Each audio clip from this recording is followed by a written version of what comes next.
Hello subscribers, wanted to give a quick status update. So I'm getting close to releasing my next game review, and it's a fairly simple game, but it's one that I think a lot of people will be interested in seeing. Some of you may know it, some may not, but that's going to be released soon. But I also wanted to give an update on my role-playing game, Fortaeverse. A lot of progress since last time, and I wanted to show off some of the cool features. Okay, so if I can remember correctly, I now have skills working. Let me see if I can find. So none of these. Okay, here's someone that has some usable skills. So let's go take a stroll to Ye Olde Ale Saloon. Here you can already see, here's some differences. You can see the actions showing that each party member is busy. That's what this animated thing is here. And as you walk or do party actions, it'll show it for all party members at the same time. But for individual party members, if they choose to do an individual action, it will show just for them as well. For example, we're going to have Lori do some gambling at the tavern here. And so we're going to have her just do random gambling at the tavern. You can also gamble against random people in urban areas, but I just want to show how this works. Okay, so as you can see, she's gambling right now, and the text says she began gambling. So now we wait a certain number of seconds, and then we'll wait for the results.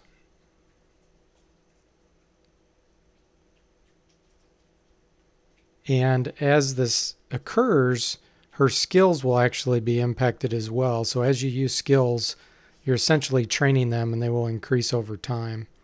Let me make sure there's no exception happening here. Nope, it looks like it finished.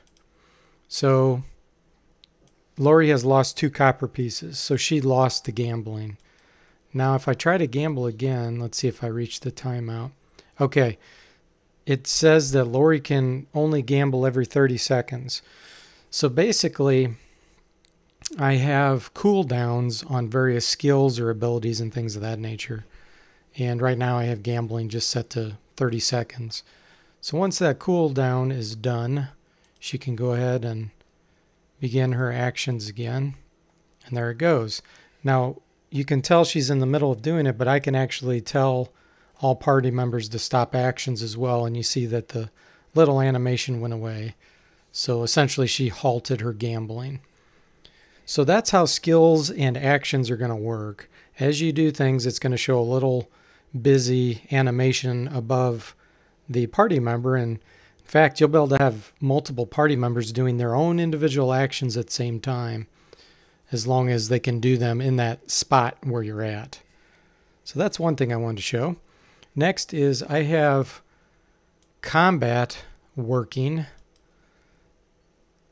regular attacks and things of that nature. But what I want to do is first equip a couple weapons on a knight here. So in his primary hand, he's going to equip the long sword, and in his secondary hand, the short sword. So he has 2 weapons equipped now. I'm just going to go ahead and attack my own party member here. So as I pop up the attack menu, you can see it shows you all the possible options you have for different people in range. And it's only going to show the ones in range. So I'm going to attack Bubba, and the first attack mechanism is your primary weapon, and the second is your secondary weapon. So as you can see, the longsword, I only have thrusting ability with that right now. And with the short sword, you could actually throw it if you wanted to, which would be kind of odd to thrust with that and throw at the same time, but hey, why not? I mean, this is a free world after all. So I'm going to go ahead and just do thrust, and we're going to attack Bubba. So it shows up there that Daryl's busy. And you can't see it, but when I hover over that, it shows a tooltip saying what it was. Okay, so he missed with both attacks. And I'm still working on the detection of dodge versus attack and bringing in your agility, skills, and all those types of things. But let me go ahead and try it again just to see if he lands a hit here. And essentially, when you do an attack, it lets you attack as many times as you can within a round. And right now a round is set for, I believe, 6 seconds, which is 3 seconds real time. So it's either that or it's 5 seconds. Actually, no, I'm wrong on that.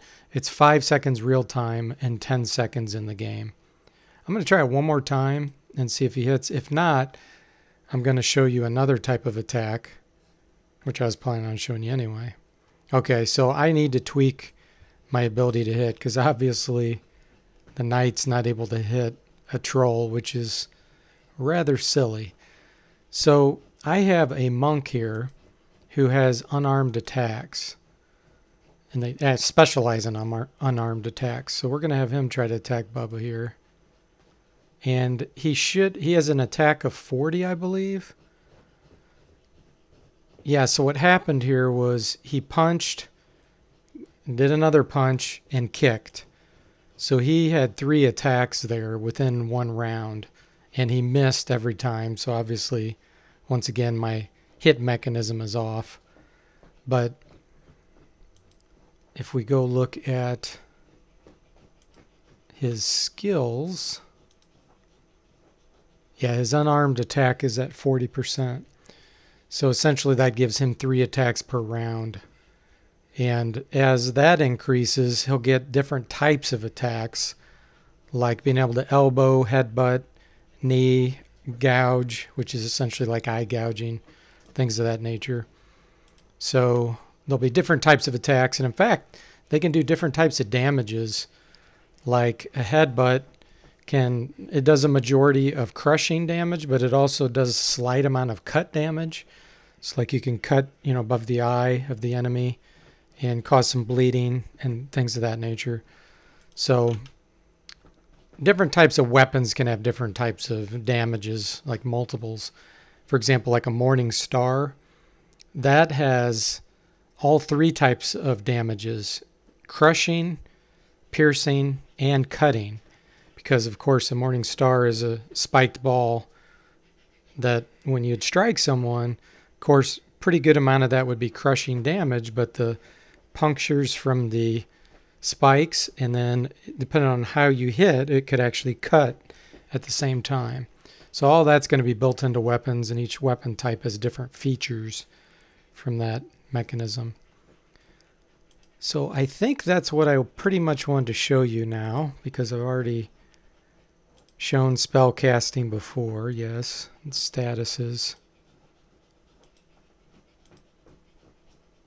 conditions.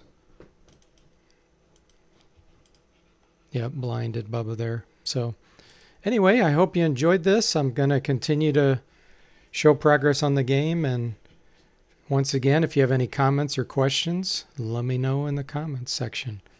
See you next time.